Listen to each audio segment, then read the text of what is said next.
Hello, welcome back to our amazing channel. As always, you know we bring stories that pull you in, keep you thinking, and leave you asking yourself, how did this even happen? But the story we have for you today is unlike anything we've covered before.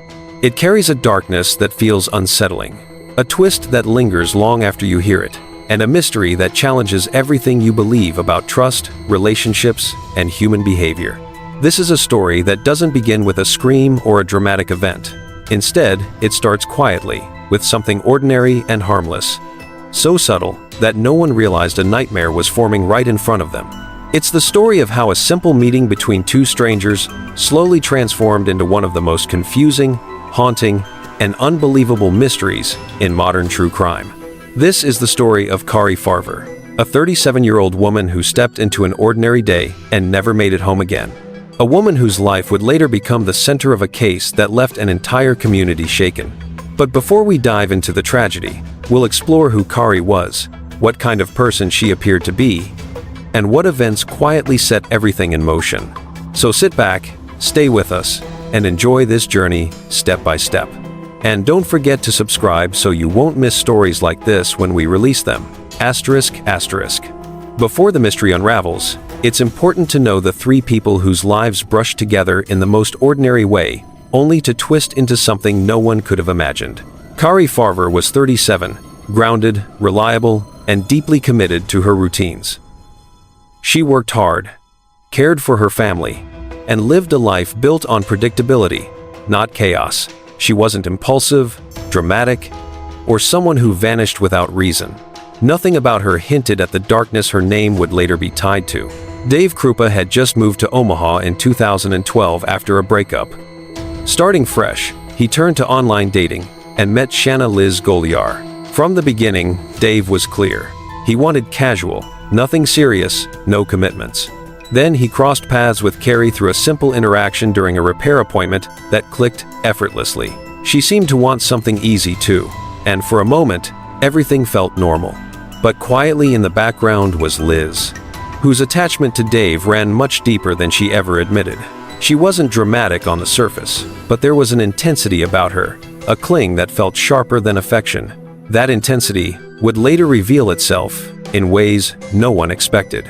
What made her involvement even more disturbing was how convincingly she played the victim.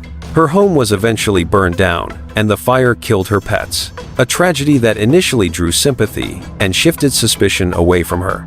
But in 2016, everything changed.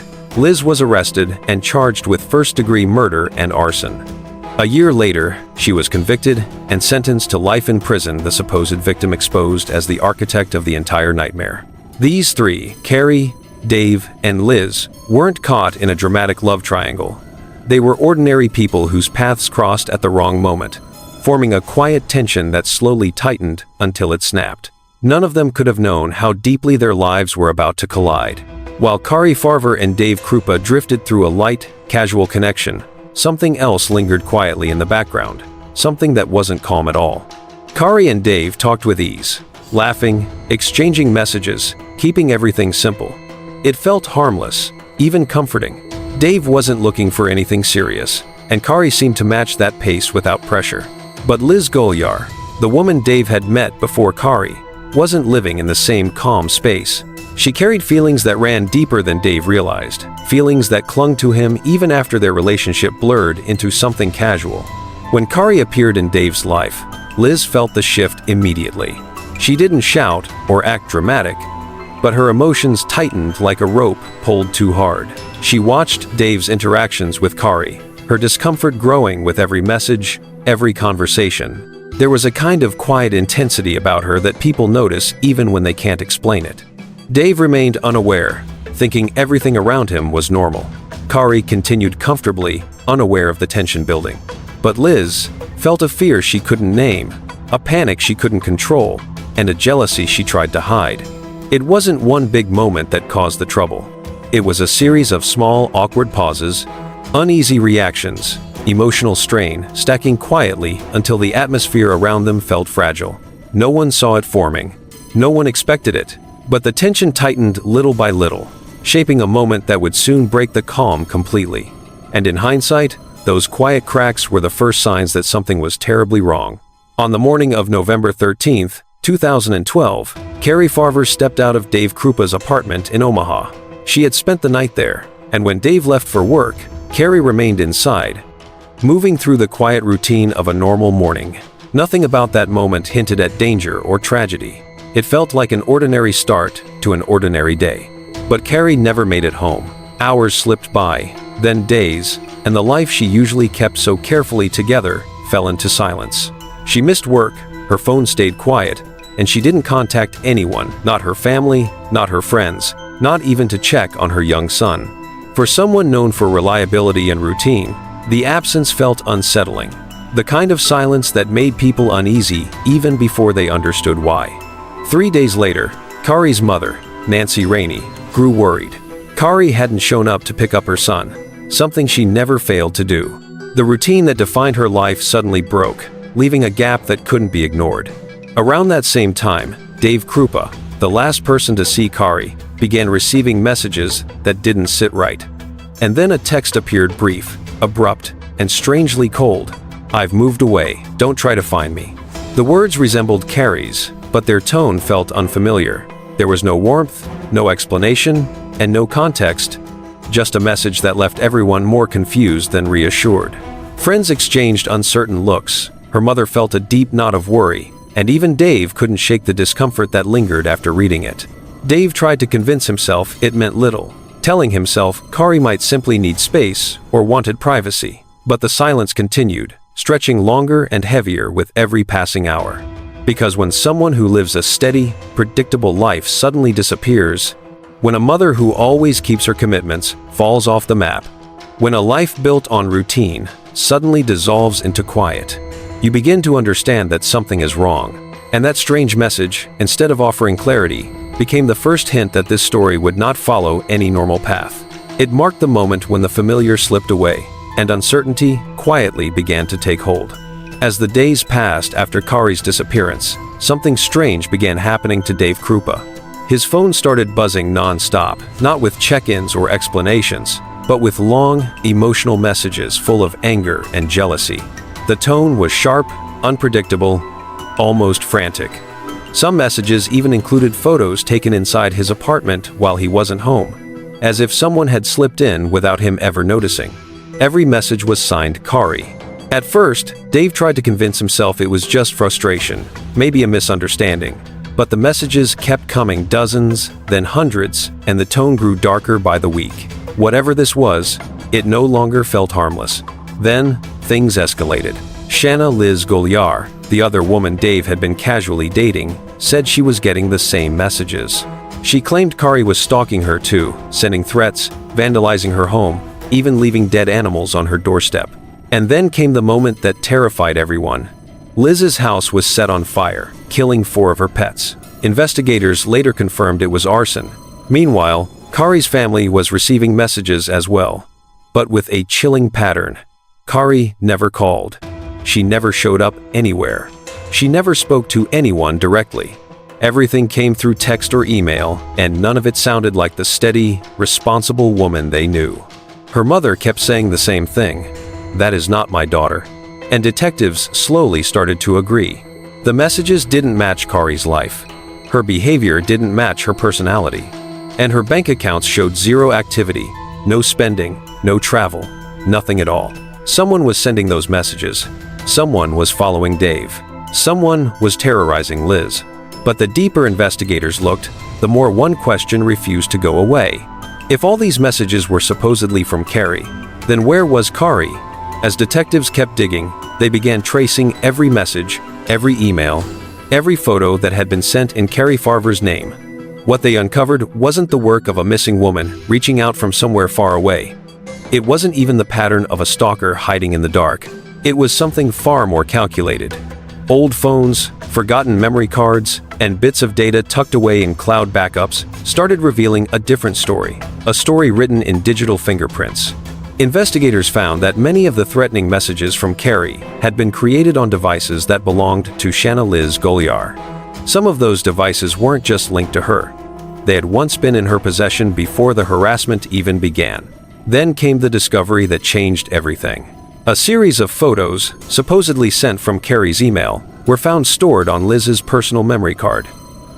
And among them was something impossible to ignore: a photo of Cari's car, taken before police officially found it. A picture only the person responsible would have had access to. Slowly, the truth began to take shape. Liz was not the terrified victim she had claimed to be. She wasn't the woman hiding from threats or reacting to danger. She was the one designing it. She crafted the messages. She posed as Cari online for years. She vandalized her own home to sell the story. She tormented Dave and herself to keep the illusion alive. She even set her own house on fire, sacrificing her pets, all to convince everyone that Cari was still out there somewhere angry and unhinged. Every layer pointed to a single, chilling motive. Liz wanted Dave's attention, his time, his affection, his life, and in her mind, Cari was the obstacle that had to be removed. When investigators finally pieced together the timeline, the truth landed with a kind of heaviness that no one was ready for. Cari Farver hadn't vanished on some impulsive journey, and she hadn't spent years hiding behind a screen. She had been killed not long after she walked out of Dave Krupa's apartment that November morning in 2012, a moment so ordinary, no one realized it would be the last time she was seen alive. There was no recovered body, no gravesite to visit, no physical remains to offer closure. But the digital evidence she left behind, the fragments of data, the devices manipulated in her name, the impersonation that stretched on for years, created a story too consistent, too precise, and too damning to ignore. And at the center of that cold, methodical trail was Liz Golyar. While Cari's loved ones waited for calls that would never come, Liz was meticulously constructing an alternate version of reality. She kept Cari's voice alive through texts and emails, maintained the illusion of a woman spiraling out of control, and used that facade to cover the crime she had committed. Every message sent in Cari's name was designed to hide Liz's actions and shift suspicion anywhere else but toward herself. Cari wasn't a ghost haunting people from afar. She wasn't a mystery that refused to be solved. She was the victim of a deception so calculated and relentless that it managed to erase her presence while keeping her digital shadow alive. And once that truth emerged, there was no illusion left, only the heartbreaking clarity of what had really happened. In 2016, after years of confusion, false leads, and digital chaos, investigators finally closed in on the person behind it all: Shanna Liz Golyar. What had once looked like a strange missing person case had now become a fully unraveled web of manipulation, obsession, and violence, and the evidence pointed straight to her. Prosecutors charged her with first-degree murder, arson, and stalking. The trial wasn't a dramatic courtroom showdown. It was a steady, relentless presentation of facts. Device logs, deleted files, photographs, and message histories piled up, each one tightening the frame around Liz. Every digital trace she thought she had hidden was quietly brought back to life. By the time the bench trial concluded in 2017, the picture was unmistakable. The judge found her guilty on every count. There was no ambiguity, no last-minute twist, just the heavy certainty of a case built brick by brick. Liz Golyar was sentenced to life in prison, the only ending that fit the weight of what she had done. Cari's family carried a complicated kind of relief. The truth had finally surfaced after 4 long years.